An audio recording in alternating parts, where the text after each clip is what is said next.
Pela primeira vez, o Estado brasileiro vai vir pedir desculpas para os camponeses. Quando o Estado reconhece, né, o comportamento, inclusive delitoso, que teve contra parte da população naquela época, ele restabelece as condições da paz e as condições da reconciliação.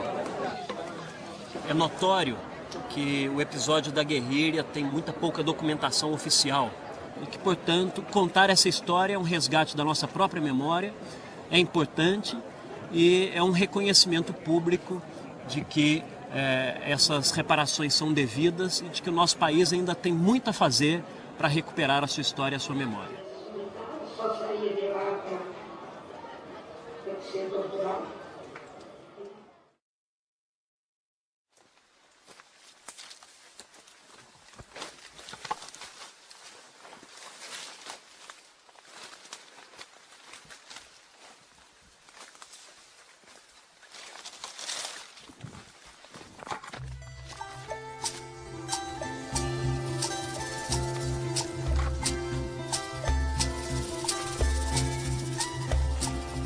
E são tantos bravos camponeses, rebeldes às vezes, justiça fazem valer, guiados pelo amor de plantar e colher.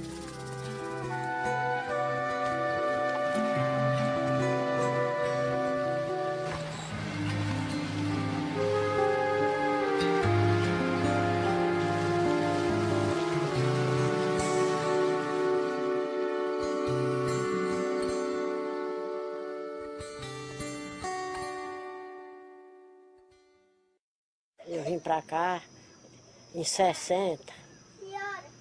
Eu vim pra cá. Eu cresci pro Tocantins, Araguaína, em 52.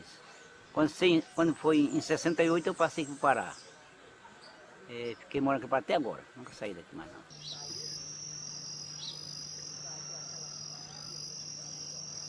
Quer dizer, que foi no tempo do...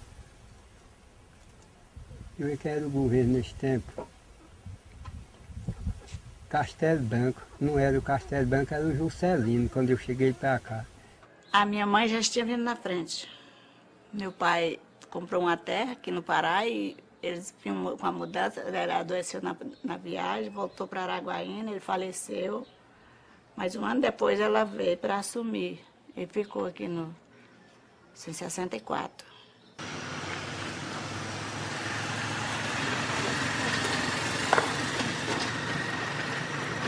Que aqui era coisa difícil naquela época. Não era fácil, era mata pura, isso aí era mata pura. Quase não tinha ninguém.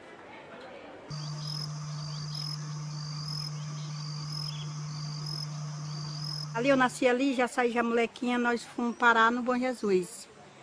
Só que nós não morávamos no povoado do Bom Jesus, nós morávamos num tal de Cotovelo. Cotovelo assim porque vai quem quer, sabe? Aí da lagoa, nós viemos lá para a beira da fortaleza. Aí moramos lá um bocado de ano. Aí fizemos muita fartura. Lá nesse tempo não tinha dono de terra, lá a gente tirava o tamanho que a gente queria. Só aberando um garapézinho e pronto. Tocava a vida que queria, não tinha perseguição na sua vida. E derrubava aquelas roças, cortava elas, ajeitava, plantava, colhia o arroz, o milho, o feijão, todo mantimento. E a região boa de mantimento.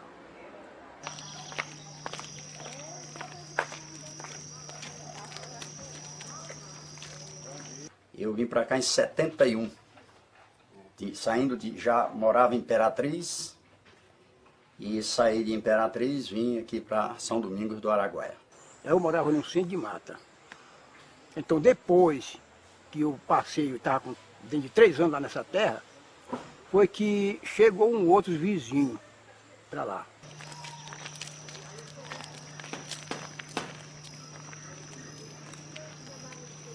A gente veio para cá, eu não sei nem que época que a gente veio e ficou em Marabá, né? Eu fui vendedor de geladinho em Marabá, pequeno. Eu nasci na roça, né? Criado junto com meus pais, trabalhando na agricultura e também meu pai, através da minha avó, né, mãe do meu pai, que morava na cidade de Marabá, e deu uma oportunidade para a gente morar com ela para estudar, né?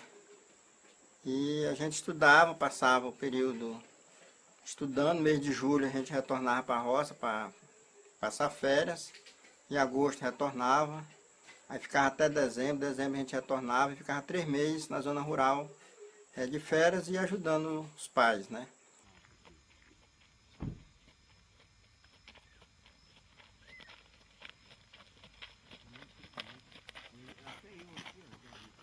Eu vim através da Transamazônica, abertura da Transamazônica, a busca de terras. Terra eu possuí logo antes da guerrilha, que foi o tempo que eu cheguei aqui na região das Abóboras. Aí eu comprei uma área de terra, uma posse, do senhor de Joaquim Cantuara. Aí fiquei trabalhando. Foi o tempo que eu casei e fiquei trabalhando na terra.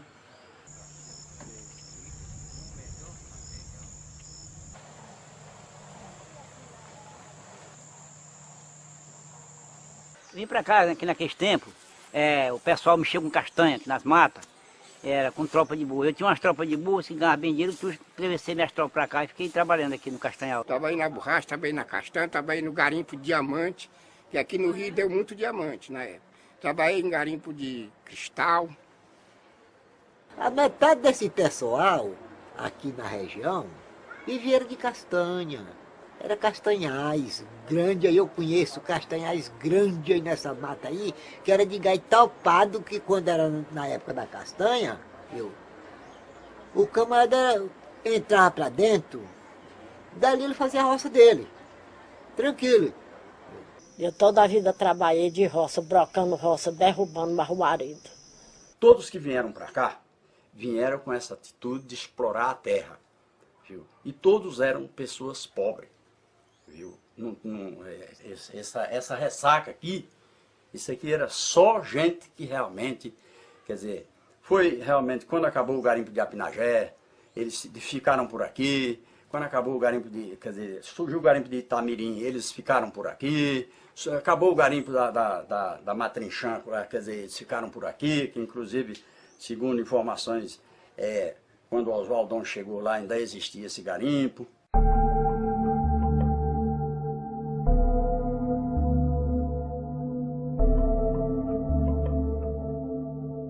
Na época ninguém sabia quem era. Até na época que a gente já estava estabilizado lá na Fortaleza, que eles moravam no Chega com Jeito, o Piauí tinha uma base ali pro lado do Peixinho, que era pro lado do Velho Laro. Eu sempre ia para reunião, né, lá. E eles falavam que eram os paulistas. Sempre eles passavam lá com os animais carregados de mercadoria, né. Vestido de calça top, tênis, que é aquele 7 vidas, né, e revólver pendurado. A bainha de couro curtido que cobria o cabo do revólver, ficava só o fundo do cabo de fora. Pessoas diferentes, dizendo que eram os paulistas. E por paulista a gente não sabia o que eles estavam fazendo.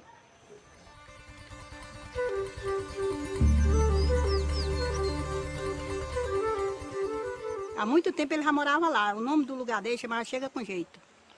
Ele nunca bulia com ninguém, ele fazia compra aqui na rua, voltava no animal dele, tocava a vida dele pra lá. Ninguém bulia com ninguém, ele não bulia com a gente não bulia com ele. Você sabe que na roça, no campo, assim, o vizinho não é tão perto, é sempre distante.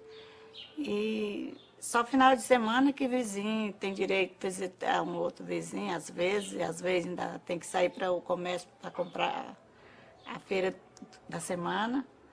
Nossos vizinhos lá na época era o pessoal que era da guerrilha, né?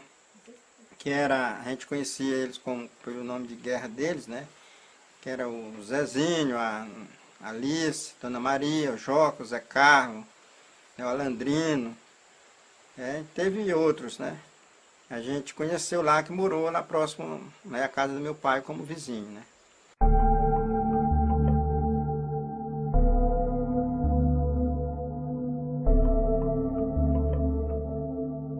Eram uns homens bem parecidos, uma mulher muito decente. Inclusive, um dia eu encontrei com a Sônia Cristina. Aí eu com muito medo delas, porque elas estavam cheias de arma e eu nunca vi aquilo. Aí ela chegou a falar comigo assim: por que você está com medo de mim? Porque você está tão com tanta coisa assim, eu tô vendo aí tanta bala na sua cintura, salva-vida de um lado, revólver do outro, metralhadora, eu tô com medo mesmo. Nunca vi isso, uma senhora, uma pessoa que nem você, sofrendo desse jeito. Sofrendo tá vocês. Vocês estão sofrendo o massacre do governo. E começou a falar. E nós estamos lutando pela pátria, pela nossa liberdade, pelos minérios, pelo ouro da Serra Pelada e pela a ferrovia. E vocês estão humilhados. O atrativo de ter acontecido os conflitos aqui não foi só o difícil acesso. Também aqui já era uma região de conflitos, né? De conflitos até anteriormente mesmo, fundiários, porque a gente do conflito fundiário não é só dos anos 70 e anos 80 aqui. Anteriormente já tinha também. Eu acho que esse contexto social, essa movimentação social levada ao conflito pelo direito, pelo que é escasso, como diz alguns autores, também atraiu o pessoal do PCdoB a vir para cá. O PCdoB, por sua vez, achava que a resistência armada tinha que seguir uma linha, que era uma linha, digamos, próxima do que defendia os chineses na época, de você criar bases de apoio no campo, com amplo apoio popular, e a partir daí você desenvolver esse processo de resistência armada. Já conheci essa região de pequeno. Vim poucas vezes aqui quando criança. Não imaginava que em 1968 eu ia voltar aqui junto com outros companheiros para lutar por liberdade. O comando da guerrilha tinha no seu comando uma comissão militar e um grupo de comando, né? A comissão militar é como se fosse um pleno de um comando, digamos assim, né? Essa comissão militar é baseada exatamente nas experiências guerrilheiras de outros países. Essa comissão militar, ela tinha um grupo de comando e uma comissão que era composta de várias pessoas. Quem digamos assim, tinha o controle político ou, em termos da hierarquia do partido na época, né, o papel político de comandar essa comissão militar era a comissão política do partido. Comissão política que tinha como centro João Amazonas. E na comissão militar tinha como comandante, como centro, o Maurício Grabois.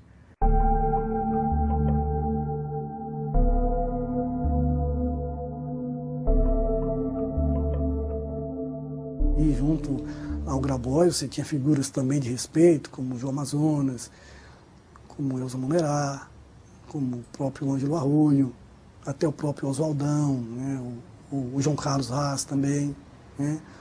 Todos eles, evidentemente, eram figuras destacadas, quadros experimentados, né. Mas o Grabois tinha uma característica, né, que o tornava também assim, diferente, essa capacidade intelectual e a condição de liderança, né?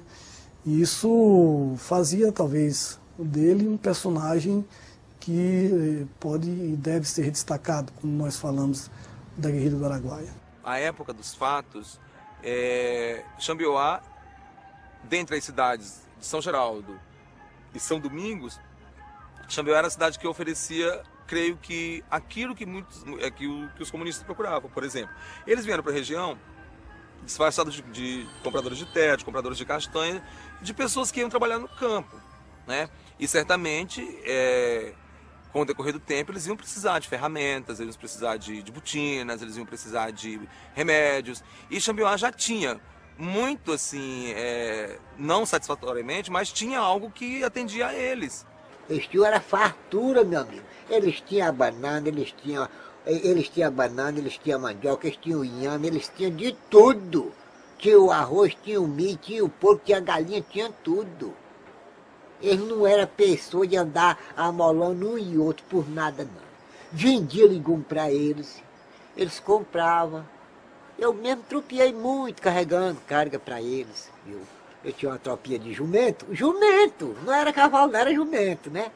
Eu tinha 3 jumentos e carregava aquelas cargas para eles compravam da vizinhança, dentro da mata, do pessoal, negociando. Hoje em dia eu vendia medicamento, e comprava, ou comprava o legume, recebia legume, muitas vezes comprava mesmo o legume e trazia para vender no Xambeuá. Eles tinham negócio, eles tinham comércio, eles compravam, eles vendiam. E o pessoal ia lá direto, fazer compra, vender. Na época aí o povo vendia babaçu, coco, né? E eles compravam tudo. E vendia tudo também. Remédio eles davam, remédio eles não vendiam, eles davam. Não mostra grande. Cuidava do povo, eles iam de noite, qualquer hora eles iam para qualquer lugar que chamasse eles para cuidar de uma pessoa. Eles disseram para mim ir para a missa. Para mim ir para a missa. Lá no Raimundo das Moças, e perguntar ao Frei Gílio quem era eles. O Frei Gílio sabia. O Frei Gílio disse, não, eles são boa pessoa, eles não mexem com ninguém, eles são, não se preocupe, que eles são boa pessoa. Aí eu digo, pois, tá bom. Aí eu vim embora para casa. Aí o João Aragão foi lá em casa e disse, você conversou com o Frei Gílio? Eu digo, conversei. O que ele disse? Eu digo, não, ele disse que vocês são gente boa. Pois é. Pois agora você não fica mais com medo de nós. Eu digo, fico não. Eu não tenho mais medo não. Eles me convidavam, quem gostava de me convidar era o Osaldão. Eu ia por cortesia, mas não ia por intenção nenhuma. Eu te chego, vamos embora ali, onde estava, vamos ali, vamos embora, uma reunião assim. Mas eu não entendia daquele negócio deles. Só que eu chegava lá e achava tudo diferente. E era só aqueles negócios, palavra cubana, era assim naquela época. E eu ficava com eles, para mim aquilo. Era coisa. E vou dizer, até que se eles tivessem mesmo explicado aquilo para mim, eu sei lá se eu não tinha sido, era morto também. Gostei muito deles. Depois arrumou um pouco, mas porque foi o jeito, né? Gostei muito deles, uma pessoa boa, deram muita atenção. Era um pessoal que não entendia de nada daqui, da região, nós ajudamos muito eles. Ajudamos eles a trabalhar de roça, eles pescar, mariscar, caçar com nós. Foi minha mãe que ensinou eles a fazer o beiju, da tapioca, né? Meu pai ensinou eles a pescar, né? A caçar, todas essas coisas, andar de canoa, né? No rio. Tudo foi meu pai que deu uma certa orientação. O primeiro que veio foi o velho Antônio Félix, veio lá em casa. Me dizer que tinha chegado uns polistas, não chega com jeito. E o enfermeiro, arrancador de dente, fazedor de dente. Lá, eu digo, pois eu vou precisar deles, que eu tenho meus dentes tudo podre. E eu, como eu vivia também na cidade para estudar, fiquei mais ausente, mas quando eu vinha para cá, a gente também tinha um entrosamento com eles, né? A gente tinha um campinho de futebol lá, que a gente jogava bola juntos, o Zé Carlos gostava de jogar bola com a gente lá. E eles gostavam das festinhas da região, dos festejos local, tudo isso eles faziam parte, né?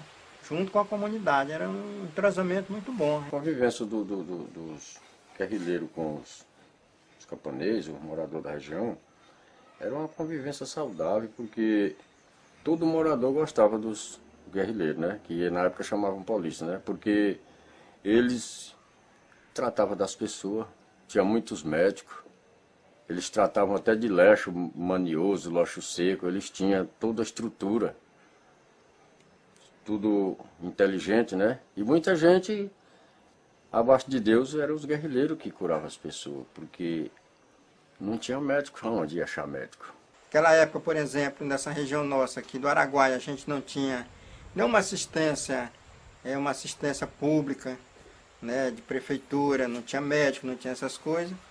E na verdade eles davam apoio, né, quando as pessoas adoeciam, né, e eles tratavam. Aliás, nem só para nós como mais próximo, como ali, por onde a gente conhecia, eles serviram muita gente, né, na saúde, na doença, né, ajudava. Naquele tempo a doença maior assim nos pobres, se não fosse um acidente de facão, de bicho morder, era a malária. Eles tratavam as pessoas, né, com medicamento da malária e ajudavam a extraição de dente, Não precisava, até parto elas faziam, né? Inclusive a Dina até ela fez parte de uma mulher minha, de uma filha minha.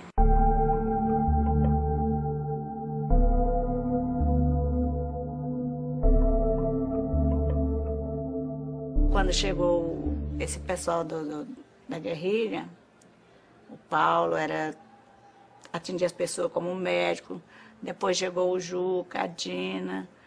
Aí eu morava, a terra deles era divisa com a nossa, aqui no Pará, e a gente já morava há mais tempo. Os vizinhos da região vinham para fazer tratamento com eles, quando precisava ficar voltando para retorno, aí ficava na minha casa. Minha casa era assim, como que fosse quase um hospital.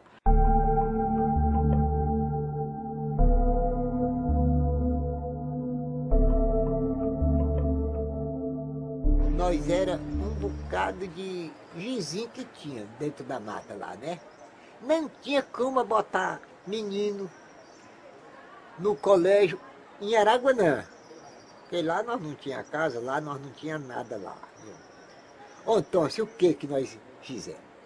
Eles chegaram para lá, aí trazendo aquela mulher sabida, que nem a Aura, a Dina, Maria Lúcia, tudo era mulher sabida.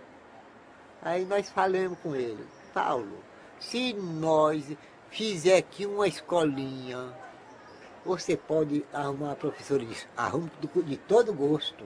Arruma uma professora.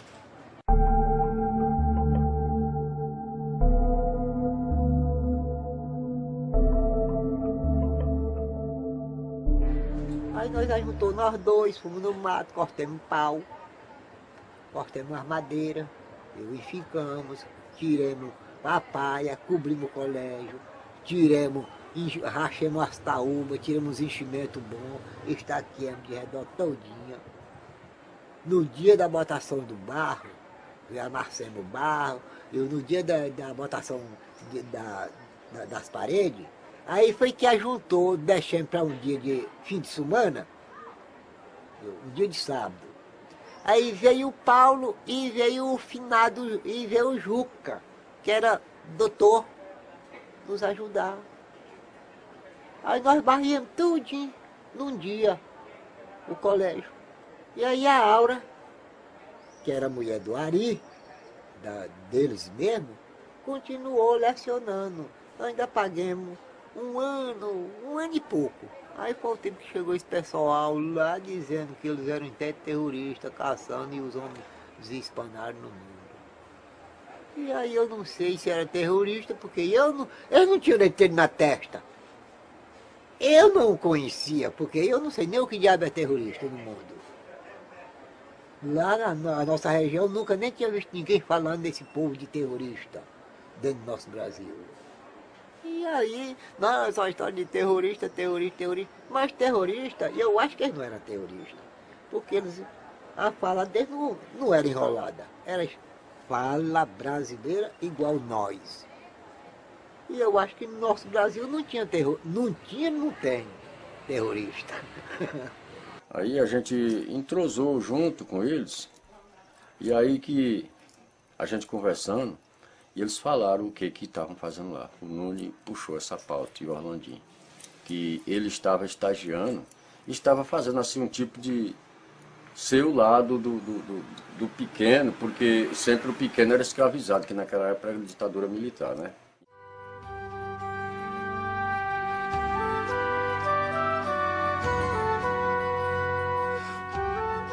Os guerrilheiros tinham apoio do povo, inclusive a minha mãe fazia comida para os guerrilheiros.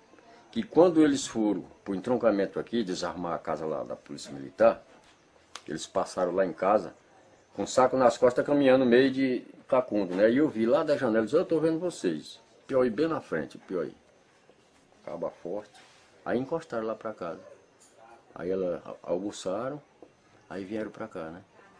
Aí botaram o militar para correr, queimaram o barraco que era de palha aqui no entroncamento de São Domingo. Aí voltaram por lá de novo, tornaram a almoçar e foram lá para chegar com jeito. Aí eles vinham Mas a gente não via ele vir de dia. De noite eles passavam tudinho na minha porta, tudinho, pedindo água, cada um. Dava água para cada um. A gente ficava meio de prontidão na porta, esperando. Cada um pedia água, a gente dava. Aí secava o pote. Aí eu digo, amanhã enche de novo, quando ele voltar, tá cheio. Nós tínhamos amizade, lá era... eu comprava castanha, comprei muita castanha na mão deles, trocava em mercadoria, era assim, nossa relação. Então a gente arranjava o peixe, a caça, e eles andavam com a gente pelo mato, caçando, eles queriam saber da mata, queriam saber do rio, queriam andar com a gente. Depois compraram motor e nós andávamos com eles no motor, para lá e para cá, para Marabá, para todo lugar, a gente andava com eles, ensinava, porque eles não sabiam daqui da região, sabe? E eu acompanhava eles toda a vida. Fazia bom dar comida para eles. Ia deixar de comer para eles muito dentro, na mata aí, ó. De noite. Só se eu fazia, que você vai me deixar em lugar fulano assim, assim. Eu pegava ele de noite. Levava, atravessava de noite aí por dentro da mata. Matava cobra, comia cobra assada. Tudo nós fazia com ele. A gente estava em casa, boca da noite, almoçando, jantando, quer dizer. Quando eles chegavam, uns 30 pessoas, chegavam aí. Aí não corre ninguém, não faz medo de ninguém. Ninguém tinha medo deles. Aí eles, não, é porque nós queremos comer. Aí o pai dizia, pois pode comer. Aí eles iam lá nas panelas, uma vez meu avô, até um jabuti, mordeu uma pimenta, passou, foi hora bebendo água. É, uma tal de pimenta ou de peixe. Aí ele ficou por lá e vazou. Levou até uma lamparina minha de plástico, vermelha. Sumiu do mundo. Tocaram a vida deles. Aí que eu estava lavando vasilha ali, fazendo janta. Aí que eu arribava a vista, chegava para assim. Eles tudinho. Aí vinha lá para casa, aí não, eu vim para cá para nós conversar à noite. Aí eu fazia a janta, nós jantávamos. E aí a Cristina ia ler romance. Romance, que tem um romance que diz assim, quem não acreditar, corta o pescoço com facão e leva nos caldeirão. Eu ainda sei isso ainda me lembro. Inclusive, eu tinha um romance que o Nunes me deu, que ele escreveu na mão, né, um caderninho pequeno. E esse romance eu deixei na paia da casa, que o exército queimou a casa, com paiol de arroz e tudo.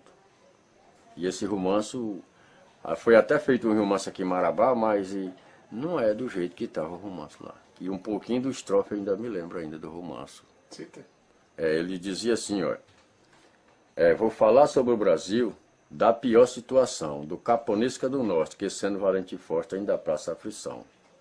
Aí se um eleitor me vê mentindo, pegue a língua, corte a facão, jogue dentro do caldeirão para ser frito e óleo quente e comido pelo cão. Aí tem mais estrofe que fala nos castanheiros também, né?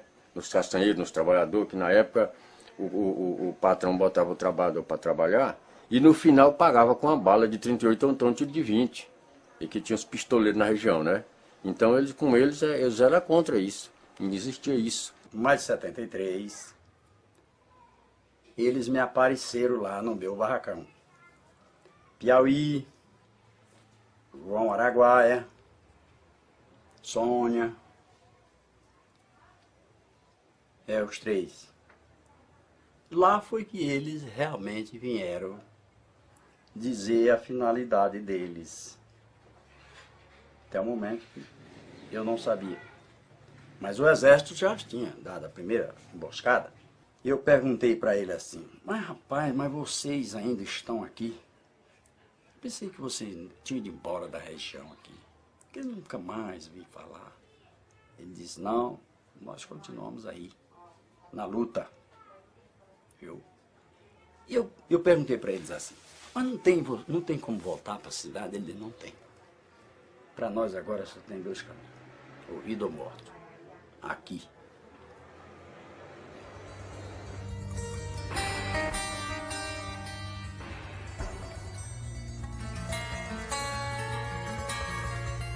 Aí foi o tempo da guerra, aí ficamos barulhados, para lá e para cá. Foram 3 campanhas de cerco e aniquilamento assim chamadas. com a mobilização de contingentes militares maiores do que foi para a Europa ou participação na Segunda Guerra Mundial. Então foi um contingente maior, né? Esses contingentes, eles foram crescendo, porque a primeira campanha de cerca e aniquilamento, eu acredito que eles envolveram em torno de 5.000 pessoas. Quando o exército apareceu, né, foi o pessoal do INCRA a primeira vez, eu não recordo muito, a gente vai esquecendo. Aí que foram embora, aí passou uns dias, uma semana, tornaram voltar, eles vieram como paisanos, né, como pessoas do INCRA. Aí voltaram. Quando voltaram foi para o exército, pegaram meu pai. Ficaram uns 8 dias lá dentro de casa, procurando saber. Já os paulistas tinham corrido, já tinham ido embora para lá, tinham sumido tudo, sabe? Quando eles chegaram lá. Aí quando eles já resolveram sair, me levaram. Seu Eduardo, você vai até Marabá contar uma história para aquele pessoal. Sei que o pessoal é. Marabá na época já estava cheio de soldado, né? Só que ninguém sabia que era soldado, que era major, tinha coronel, tudo dentro de Marabá. Mas ninguém sabia quem era. Eu passei a noite conversando com esse povo, mas eles não disseram quem era, e nem eu sabia com quem estava conversando. A gente não sabia se estava vivo, se estava morto. Aí desespero na família entrou. Aí voltando, antes disso, o pessoal lá, os paulistas, começaram a sumir, né? Como foi o sumiço deles? Que passaram, acho que foi o Joca, ou foi o Zé Carlos, mas a Dona Maria passou para a mãe, que iam morar no centro da mata, né? Tinham tido a terra lá, tirado a terra e iam para lá. Aí a mamãe dizia, vocês vão deixar saudade, quanto tempo, né? Deixar a gente. Não, mas a gente volta. Na primeira vez, eles contavam com um contingente não muito grande. Na medida em que eles foram descobrindo as dificuldades que teriam, esse contingente vai aumentando. Mas esse aumento é um aumento mais quantitativo do que qualitativo. Se baseando muito em recrutas. Ou em soldados que não tinham experiência no combate à guerrilha. Isso leva a que muitos deles, ao entrarem na mata, ficassem assustados, preocupados, porque eles não conheciam a mata e não sabiam quem eles iam enfrentar. Quando foi às 6 horas da tarde, foi a hora que chegaram os militares, já em procura deles. Aí chegaram, atacaram a minha casa lá. A hora que eles atacaram lá às 6 horas, e foram lá na casa deles, mais um cunhado meu. Lá eles pegaram as coisas que tinham deles lá e mandaram eu tocar fogo na casa no outro dia. Aí eu fui tocar fogo na casa no outro dia, com as coisas deles que tinham tudo dentro da casa. Queimaram as casas, queimaram o legume de roça, queimaram tudo.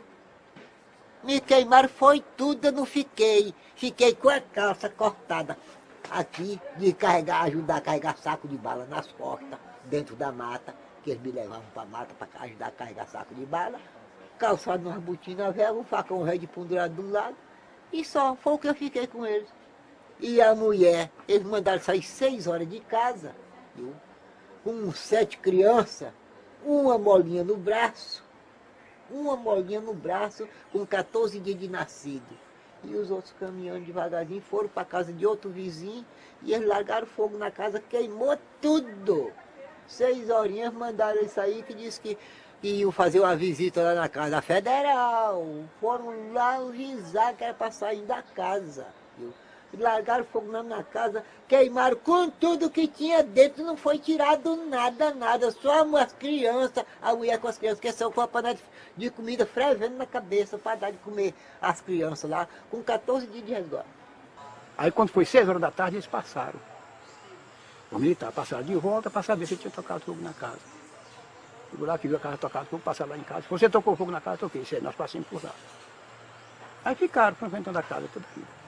A terra lá onde eles moravam, e rodeando a minha casa, diretamente, porque o setor que eles moravam era ali, né? Eles ficaram andando. Aí nós fomos, eu fui mais ele. Aí chegou lá ele comprando madeira, arroz, cereais, né? Mas que nada, ele estava fazendo uma rastreação. Ele do exército. Aí passado uns 8 dias, eu desconfiei do Nonato e disse, Nonato, tu não é comprador de madeira não, e nem de arroz não. tu é qualquer coisa aí que tu tá fazendo uma rastreação. Mas como, moleque, tu vai dizer isso? Eu digo, eu sei. Aí ele me falou que era do Exército, que estava fazendo aquela rastreação e me contou a história, né? Era mandado pelo governo federal, então eles já faziam uma limpagem lá. Os militares chegou o Nonatão. Chegou lá em casa gritando de casa. E eu estava arrumando minhas meninas lá dentro. Aí ele gritou de casa. Aí eu disse, sou de fora. Cadê o marido? Eu digo, não está. Ele foi para o São Domingo, ontem foi sábado, hoje é domingo. E eu estou me arrumando para ir para lá. Aí eu saí. Aí ele disse, pois aí você vai atrás dele. Aí eu disse, vou nada, não vou não, nunca andei atrás dele. Não vou atrás dele não. Aí ele vai, eu digo, vou não. Vai sim. Aí eles meteram as armas em mim. Aí eu disse, ai meu Deus, o que foi que eu fiz? Que vão me matar. E eu e minha filha para criar. Aí eu peguei a chorar. Aí nessa, a gente já me derreteu toda. Aí eu digo, ai meu Deus, agora eu estou morta. Aí saí com a neném chorando e gritando, ele, olha, cala a boca, o povo da mata está por aí. Eu digo, eles não estão aqui. Eles não estão aqui. Tá, eles estão por aí. Eu digo, então não. Se esse povo atirar em nós aí, a primeira quem vai matar é você. A primeira que vai morrer é você. Nós vamos lhe matar. E eu digo, meu bebezinho, também. Vai matar todo. Vocês duas. Aí volta lá, acaba com o resto lá e nós morremos, mas vocês morrem também. Aqui na igreja, que o primeiro passo que eu vi errado, que os soldados fizeram, foi massacrar o padre Roberto com os olhos dele aqui. Eles quiseram arrancar os olhos do padre Roberto com o dedo. Era da cor dessa máquina, isso aqui é ao redor do olho dele. A coitada da Aura disse que mataram, só por notícia, mas que eu não vi mais esse pessoal. Só vi então o dia que eles saíram. E vi a judieira que eles fizeram comigo, que acabaram com o que era meu. Mas ele disse, você está preso. Eu digo, é. Aí que é o mais certo, porque preso eu já estou. Aí me levaram para uma cadeirinha lá ali no Xambió, aquela em Ribeirão Alto que tem lá. Aí lá eles me olharam demais no meio do rio, rapaz. Pois é, de perguntar se eu não tinha medo de morrer, eu digo, se ser para morrer, eu já estou morto. Eu acho, eu não estou falando né, do Exército, mas eu tenho para mim que o Exército terrorizou mais. É porque para pegar 69 homens, pessoas, um grupo de militar tremenda, e que eles, se fosse sem os guias, eles não pegavam ninguém não. E os guias que foram seguir do Exército, eles primeiro apanharam, sofreram, foram chutados, espancados, judiar, como ninguém se faz nem com animal, né? E depois o Exército aproveitou para botar na frente, para caçar o rumo dos guerrilheiros, porque se não fosse os guias, o Exército não achava ninguém aqui não. Eu esqueço o nome, mas teve mais gente que se envolveu junto com eles. O Zé da Dona Joana também, que foi pego com piauí aqui na Grota de Laje. Ele mora aqui na escada alta. Eu vi eles passando os dois engemados. Quando o piauí me viu, baixou a cabeça e eu vi a água descer. E eu não aguentei. Aí eu saí para detrás da rodoviária, que era uma cooperativa de Tauba. Quando o Manezinho das Duas trouxe a Rosinha de lá da Fortaleza, eu vi também, covardo ele, porque fez isso, que se fosse comigo eu enterrava ela no oco de um pau e não entregava. Ela era franzininha, a Rosinha era até bancária, ela. Não tinha munição, toda feridenta mesmo. Ele pegou, trouxe para o Saizal e entregou para o Geraldo. Nosso Saizal. O Geraldo era o delegado aqui. Quando estava assim com uma faixa de uns 3 meses, que eles andavam direto lá, eles chegaram lá um dia e mandaram eu cair fora de lá. Eles iam fazer um tiroteio ali e bombardear aquela área ali, e era capaz de eu morrer. E eu morava sozinho para lá, para aquele centro de mata. Aí eu tive que correr para perto de uma vizinhança que tinha mais perto, assim, que era Domingo, era Dangue, e mais um outro que eu não me lembro como era, Adilino, justamente que eu me lembrei. Era Adilino, que morava mais perto, tudo reunido. Eles três assim. Aí eu cheguei para perto da casa de um, fui lá para casa de um rapaz que tinha largado a casa também por problema de um dos militares mesmo, que tinha pegado ele e tinha levado. tinha trazido aqui para base, que esse nunca mais apareceu, ninguém sabe do roteiro. Quando eu cheguei na minha propriedade, não tinha ninguém. A polícia já tinha mandado todo mundo se retirar para não morrer matado. A casa deles já tinham bombardeado com granada, estava toda estraçada de granada. Todo dia eles jogavam granada lá. Casa, que era deles, né? E nós, quando eu cheguei, não achei mais minha família. O soldado chegaram e disse, pode correr que vocês vão morrer tudo aqui. Vocês é para sair agora daqui, senão vai morrer todo mundo. E vai ter tiroteiro. Aí pegaram a voadeira e foram embora, a gente tinha que sair. Aí o que minha mãe fez? Chorando, desesperada. Numa canoinha que a gente tem, jogou os meninos dentro, os menores, e vão para a ilha. Ficamos na ilha. A ilha em frente. A ilha vocês não podem ver a beira do rio, tinha que ficar no meio do mato. Lá a gente ficou 3 dias na beira do mato. Quando a gente terminou de chegar lá, negócio de umas 2 horas da tarde ou 3 horas, aí começou o tiroteio. Bomba, tiro, era do ar, era da água, tudo. Avião soltando aquelas bombas, tiro. E minha mãe chorando, chega a tremer a terra, e nós tudo no chão. Os meninos pequenos tinham que amarrar o pano para não chorar, para não barulho. E coisa, bala nos ares aí, precisava de vir. Depois o exército já veio com força, né? Curió rodando por cima, num avião com alto-falante, dizendo para não dar de comer os guerrilheiros e os moradores se retirar da região. O que eles fizeram? Foi realmente queimar meu barracão. Quer dizer, eram 2. Um que morava a turma, eles queimaram.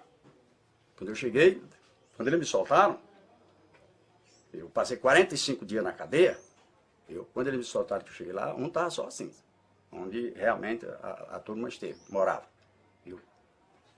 E fui informado que arrancaram a mandioca, cortaram os bananais, deixaram por terra. O exército fez isso, exatamente para os guerrilheiros não ter, quer dizer, como se alimentar. Caminho, quando chegamos lá na frente, assim, tinha uns pés de manga novo, aí o animal refugou, que eu olhei e eles estavam tudo deitados assim no chão, com as armas metidas em cima de mim. Aí procuraram, para onde é que você vai? Eu digo, vou arrancar uma mandioca de fazer farinha para a mulher. Fazer, qual é a mulher? Padinha? Eu digo, não, para a minha mulher que está de resguardo. Mas você vai fazer farinha para Padinha? Eu digo, não, fui ontem lá nas abóboras e pedi permissão para o chefe, ele me deu a permissão para me arrancar essa mandioca para fazer essa farinha. Nada, vamos embora voltar para trás. Ele me tocou para trás. Chegou bem no terreno da casa que era minha, onde eu morava, eles me derribaram, me amarraram. Eu sempre gostava de amarrar um cordão na cintura com um facão de pendurado, né? Que era, ia trabalhar. Aí eles arrancaram logo aquele facão da minha cintura, tiraram aquele cordão que era de nalho, aí me botaram os braços para trás e me amarraram com os braços para trás e tocaram na frente. E o Maneco foi nesse período também.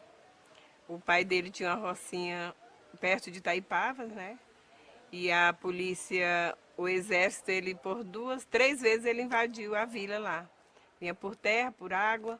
E numa dessas vezes ele encontrou o Maneco caçando, né? E pegou ele, bateu muito, por ele ser surdo e mudo, né? Ele pensava que ele não queria falar nada e bateu, que ele ficou doente. E até hoje ele ainda sofre as consequências. Eu estava com a mulher minha em São Geraldo, estava pagando neném, e estava com ela lá.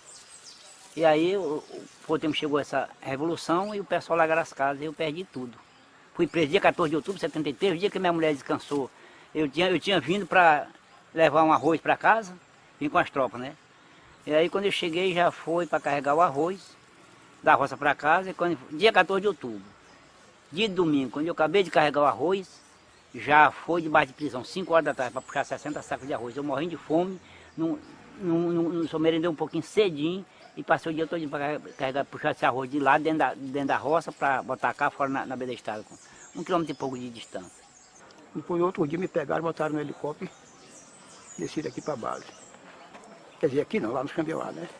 Desceram lá para a base do Xambioá. Aí me deixaram lá. Aí lá foram me torturar. Me amarraram, baixei de lá abaixo de umas 10 horas do dia. E aí pegaram logo, me laçaram pelo pescoço, aí correndo assim por dentro de um estoco. Aí me levaram para o pé de coco. Fui lá no pé de coco, me botaram assim, com as costas no pé de coco, me amarraram com os braços para trás assim. O mesmo cordão de nada que eles tinham me amarrado. Me amarraram com os braços para trás assim. E aí aquele facão que justamente já da minha cintura, aí eles estavam com ele. Aí eles meteram o facão nos meus peitos, batendo. Aí quando saí dali, ficava o facão lá, de um toco que tinha assim, ficava o facão lá. Aí ia pra lá, pra casa lá. Aí tava por lá, tava, quando era mais tarde eles vinham, chegava, tornava me bater. Eu só esquentando, deu às 10 horas, eu só foi esquentando, tinha um formigueiro de fogo assim no pé do coqueiro, e o adubo que eles botavam lá pro formigueiro era açúcar, que era para juntar muita formiga, né? E lá empesteado de formiga de fogo. Eles assanhavam aquela formiga, e aquelas formigas subiam. Eu só de short, sem camisa, e aí aquela formiga subia. Só não mordia dos meus olhos porque eu fechava os olhos e a boca para ela não morder, mas o que era do resto do corpo ela mordia em tudo. Até 5 horas da tarde. Quando foi 5 horas da tarde, foram lá, me tiraram, levaram lá para uma barraca. Aí lá foram me identificar. Para mim dizer o que eu tinha feito e o que eu tinha visto os outros vizinhos fazer. Eu digo, não, o que eu fiz, nada.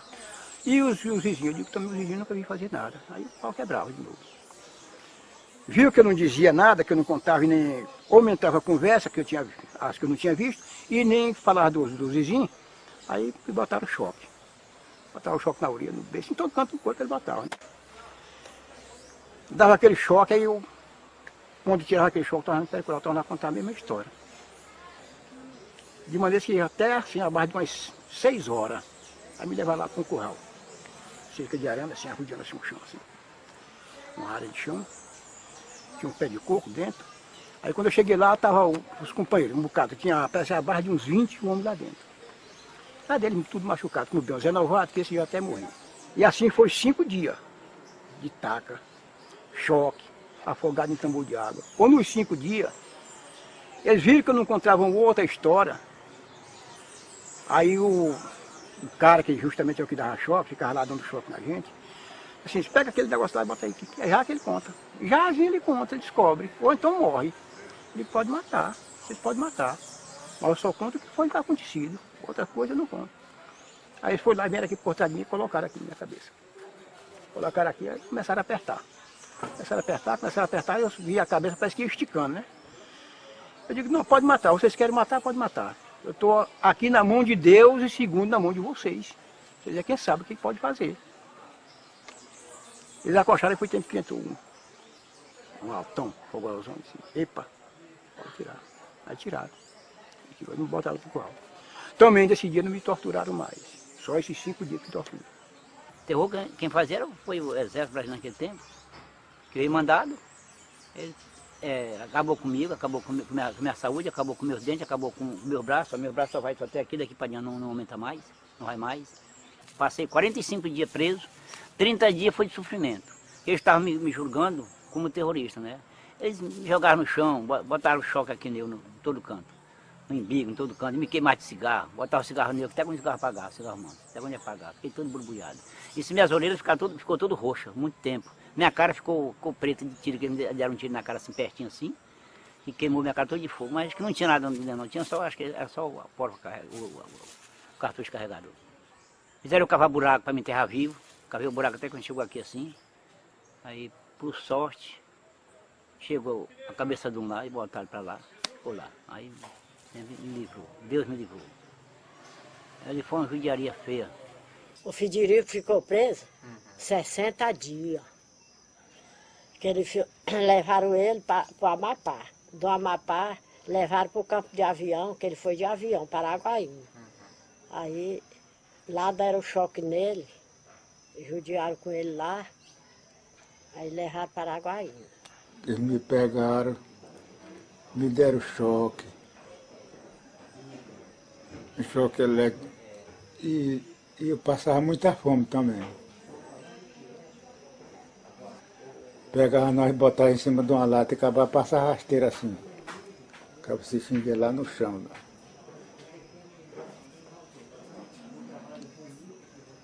De vez em quando era ataque lá na cadeia. Aí me disse que o Federico não conhecia ninguém, estava louco. Aí estava na Bacaba. Aí a minha menina mais velha, a que mora no Maranhão, foi deixar roupa para ele, e calçado, e uma chinela. Foi deixar cigarro. Foi deixar para lá para ele. Chegou lá, ele não conheceu a menina. Aí a menina ficou chorando. Aí o doutor Terra, pegou a menina e saiu conversando com ela. Minha filha, seu pai não era assim, não. Não, meu pai não era assim. Meu pai conhecia nós tudinho, meu pai, quando via nós, abraçava e cheirava, beijava nós. E agora meu pai não me conhece. Aí saíram chorando na rua, lá na Bacaba. Aí ele disse, pois é, depois da manhã eu vou mandar ele para lá, para o São Domingo. Nós já estávamos aqui no São Domingo. Eu vou mandar ele para lá, que lá às vezes ele abiora. Mandou. Mandou para cá. Aí ele ficou mais doido. Aí ficou mesmo ruim mesmo. Teve pessoas que negaram que não via guerrilheiro, apanhou muito. Mas não todos foram presos.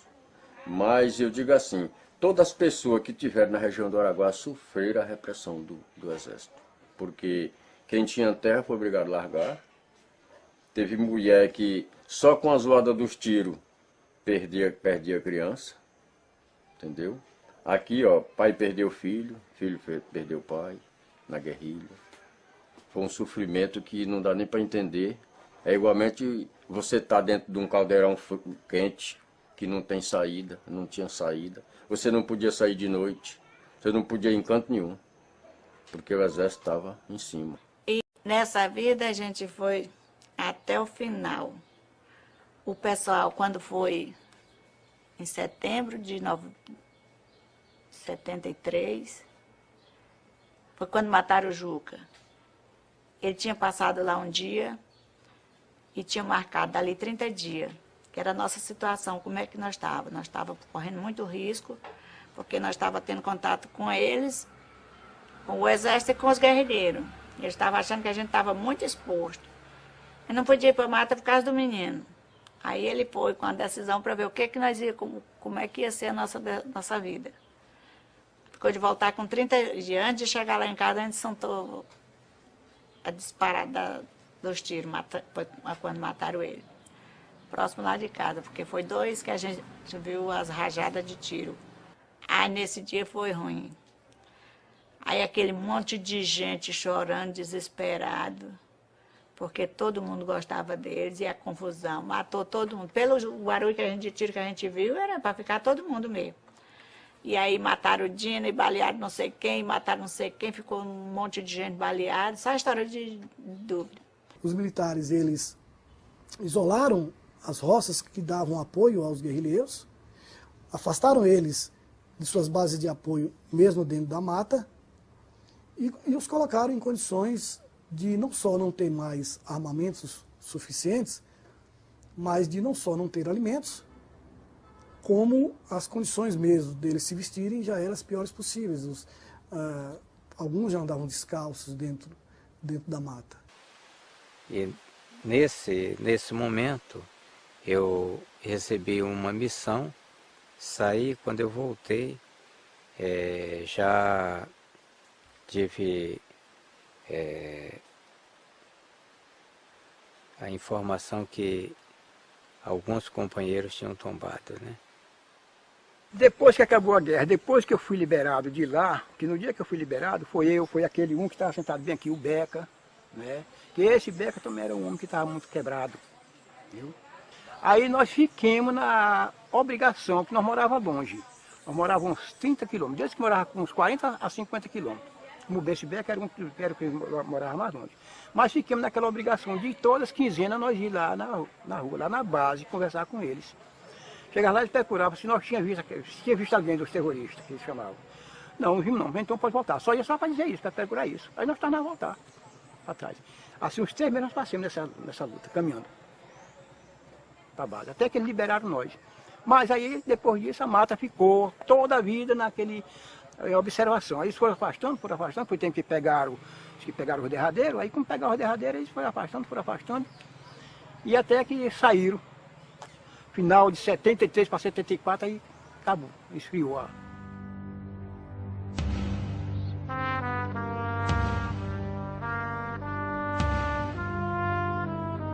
Até quando a gente achou que tinha acalmado um pouco a guerrilha, o próprio pessoal do Exército Uma vez que encontrou com meu pai, deu uma certa segurança, que ele podia voltar, que ele podia ir lá, arrumar as coisas dele e tal. Mas ninguém ficou confiante, né? Porque a gente ouvia sempre tiroteio lá nos arredores, né? Aí, nesse dia lá, a gente foi para lá, para trabalhar lá, arrumar Meu pai tinha colhido bastante arroz lá, e estava lá jogado lá, né? A gente foi para arrumar lá. E na vinda para casa, do almoço, a gente, o Sabino encontrou a granada no chão, né? Estava no meio da estrada lá, do lado da estrada. Ele pegou a granada e levou para onde eu estava. Ele mostrou primeiro para o seu Raimundo, foi a pessoa que ele passou primeiro. O seu Raimundo mandou que ele jogasse fora, que ele não sabia o que era. Aí ele passou e chegou onde eu estava. Eu estava esperando por ele na estrada. Aí ele diz: olha, Laura, que eu achei esse negócio aqui ali no chão. Aí eu recebi da mão dele, né? E fiquei com ela na mão esquerda, olhando. Né? Quando eu forcei no pino de segurança, sem saber também, eu não conhecia, né? Quando eu forcei, ela desarmou e explodiu, né? E o rapaz, o Sabino, morreu na hora, né? Pegaram o barco, voltaram lá, pegaram o defunto, o pai, a mãe. E nós ficamos, o mais velho ficou com as criançadas, que nós éramos 10, 11 com de criação. Aí desceram, 3 horas de viagem para São João do Araguaia, de barco, com um morto e um para socorrer. Quando chegou no São João, o transporte que arrumou a caçamba da prefeitura de carregar lixo. Botou na assoalho da caçamba e veio para Marabá.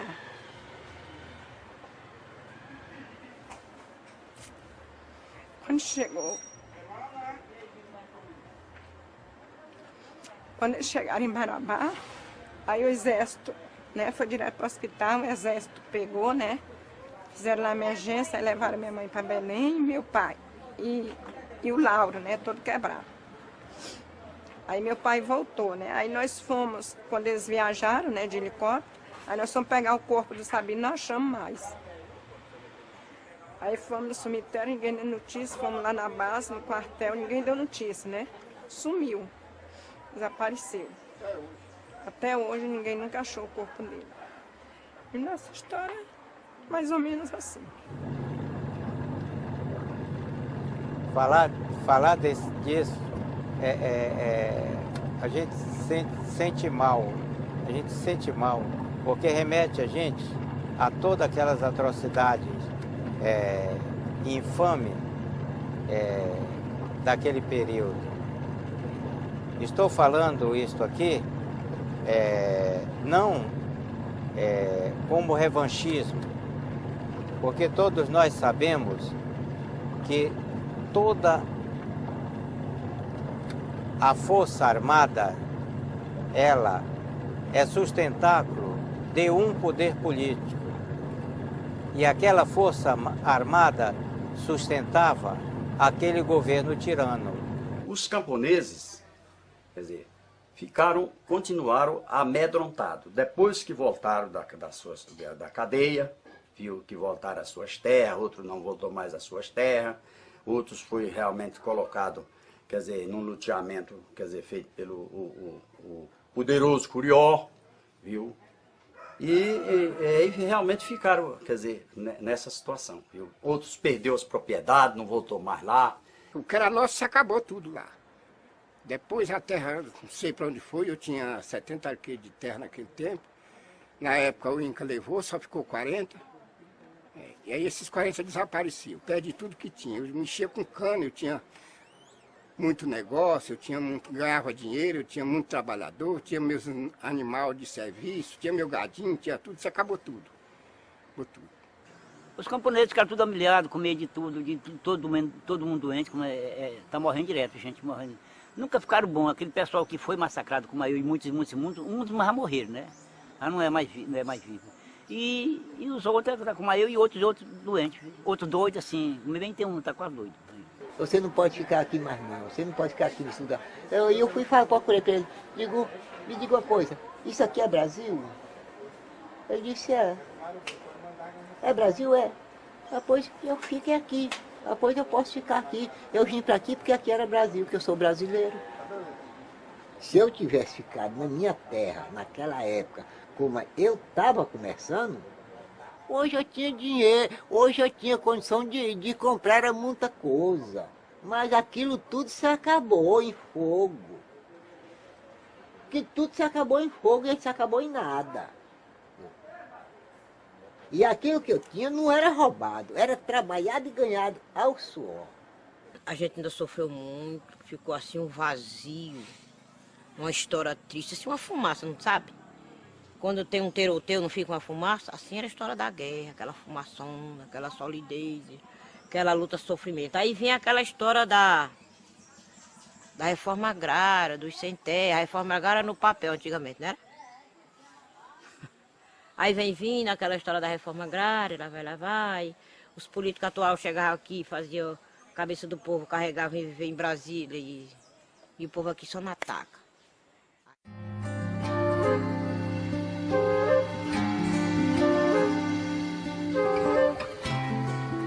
Depois da guerrilha, eu acho que houve abertura, né?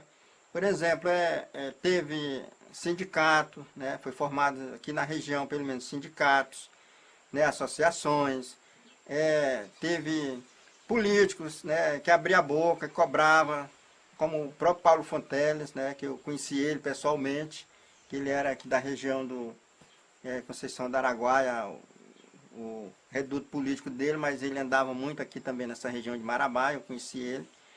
E foi um cara que a gente via que ele tinha aquela vontade, né, politicamente, de mudar as coisas, né. O Fontelli, ele era deputado estadual, né? Então ele organizava, era um grupo de camponeses na região, né? Que ele sabia também da pista dos companheiros guerrilheiros, amigo dele, né? E ele vivia ali pro lado mais das Cabaceiras, essa região aqui, todinha aqui, que até inclusive quando foi para entrar uma polícia aí para bater um bocado de camponês, de poceiro, ele foi o primeiro cara a correr em cima e não deixar entrar ninguém para não judiar dos camponeses da região. E que eles levantaram a questão do sindicato, né? E que também tem a vila Paulo Fontelli ali, aqui na São Benedito, que foi a primeira vila que foi botada em energia, que até hoje é Paulo Fontelli, que esse recurso lá nunca vai cortado dessa vila Paulo Fontelli. A morte do Paulo Fontelli foi uma grande perda, né? Aqui por o Baixo Araguaia, como era chamado, né? Foi uma grande perda. E depois veio os outros crimes, né? E a gente vê que nenhum crime desses foram punidos, né? Tem aí o do Expedito, não, do Canuto, né? Aquele que foi para o Banco do Réus lá, foi julgado, mas a gente nunca viu assim pagar aí 30 anos de cadeia, cumprir 30 anos de cadeia. Então depois do Paulo Fontelli foi o Expedito. O Expedito foi depois, não foi? Primeiro o Canuto. O Canuto, os Canuto, a família Canuto, depois o Expedito. Teve o Belchior também. Depois o Belchior foi antes do Paulo Fontelli. Aquele lá de Rio Maria que morreu com 100 tiros, como é o nome dele? É o Belchior mesmo, o esposo da Ana do... Uhum. E a gente vê vários crimes aí que estão impunes, né? A da irmã Dorothy agora, né? O cara vai preso, solta e... Política era só no papel, nós era só usado. Você vota e o camarada vai embora com o poder dos votos e você ficava chupando o dedo na esquina sem ter direito a nada. Hoje não, hoje através disso nós conhecemos que nós todos temos direito à política, temos direito a ser candidato, ser votado, votar, que nós não sabíamos disso. Nós conhecemos também aquele direito que os governos só vêm a ver e ninguém tem direito a nada, hoje todo mundo é salariado, tem Bolsa Família, tem Bolsa Escola, tem vários tipos de ajuda que esse governo está fazendo para nós. De mais importante foi alcançar a abertura democrática.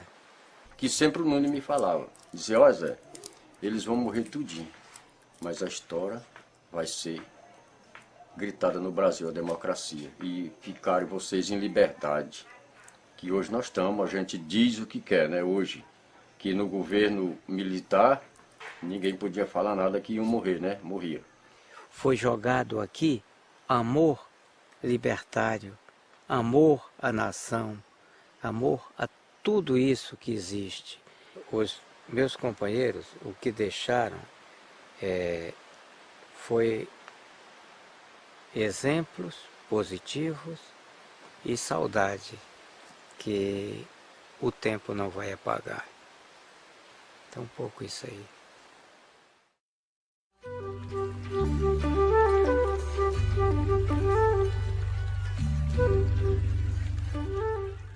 O que eu acho é que, esperando em Deus que não aconteça mais uma ou outra causa que aconteceu, né? E o que eu acho que melhorou muito assim. E ficou muito ruim também por isso, porque nós éramos umas pessoas para estar em outra situação. Se não tem expulsado nós do que nós tínhamos, do lugar que nós estávamos, nós éramos umas pessoas para estar em outra situação. E hoje nós se acha como se diz o outro, sem ter nada, por causa desse espancamento e desse escorraçamento que nós fomos escorraçados do lugar. Aí perdemos. E até hoje tem gente que não se manifesta com medo ainda. Até hoje. Com medo da repressão, que ela não foi brincadeira, né? Cada vez que o pessoal dos direitos humanos vinha aqui, que eu comecei a assistir isso, desde a primeira vez que veio os elementos aqui, que inclusive veio irmã de Oswaldão, veio o irmão de Ari Valadão, quer dizer, que era deputado federal na época, veio aqui, desde aquela época. Toda vez que eles vinham, quer dizer, atrás vinha o pessoal do Exército. Aí deixa aqui, quem realmente foi envolvido aqui na guerrilha, quer dizer, não abriu o jogo. Quando eles se recolhiam, viu? Quando eles se recolhiam, e o pessoal dos familiares, aí o Exército mandava chamar. Quer dizer, os guias, os camponeses, para saber o que eles falaram. Quer dizer, então, o pessoal ainda continua amedrontado. Quando o seu Zezinho veio, nós fomos tratar um pouco com medo de falar a verdade, né? Porque ele não está falando mal, está falando o que aconteceu com a gente, né? Então, só quem deu entrada nesse negócio foi eu, que não tive medo de conversar com o Zezinho. E os outros, tudo. Agora, depois que o negócio foi se abrir para conversar. Em 2005, a Comissão da Anistia fez uma sessão em Brasília, na sede do Ministério da Justiça, onde nós apreciamos em torno de 23, 25 processos de guerrilheiros vivos e processos que foram requeridos por familiares de guerrilheiros que morreram em combate. Então, a partir do julgamento daqueles processos, abriu-se a perspectiva de julgamento de processos dos camponeses, propriamente ditos, pessoas moradoras da região, que foram vítimas também da ditadura militar.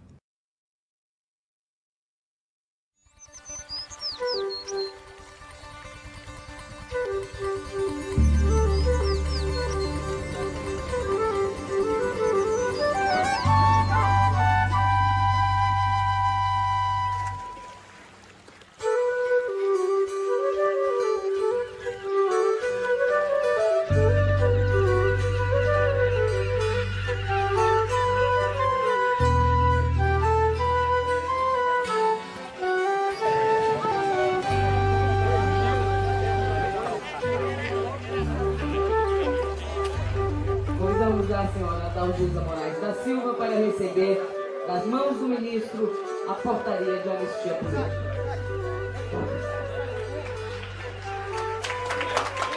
Eu fiquei muito feliz agora, muito mesmo, porque eu estou sabendo que os companheiros que começaram através da nossa ajuda, minha e do Zezinho, da nossa orientação, já vão receber também. Eu fiquei muito contente, inclusive o Pracatão, o Leó, a Madalena, o seu Raimundo, que ele tem um apelido de Raimundo Boca de Burro, uma diferenciaçãozinha que ele tem, o povo aqui tem uns apelidos doidos. O Constanço, esses eu estou tendo certeza que eles vão ficar felizes. Tem uns aí que tinham hora que, não, mexer com isso não vai sair não, gente, vamos ter fé em Deus, vamos cuidar, vamos se organizar, ter paciência. Agora eles estão muito felizes também. E eu muito mais, porque é um alívio, né? Quando todo mundo receber o que tem de direito, para mim vai ser uma grande importância. E eu vou me sentir orgulhosa da ajuda que está dando para eles.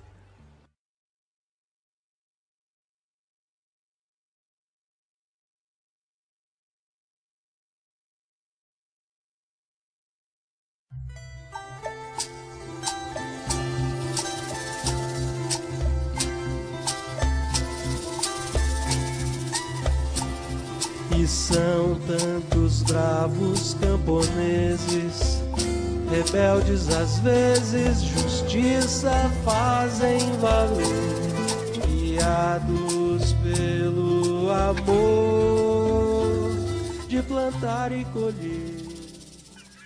Xambioá, mata virgem escura, foi lá que no meio do mato um amigo de infância tentou começar.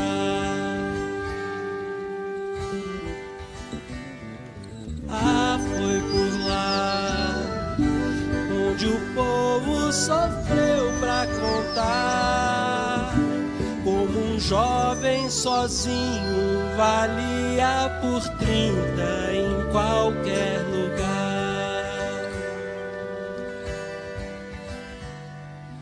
E Araguaia, rio manso pra se navegar, quando o braço da gente abraça a nascente e o novo raiar.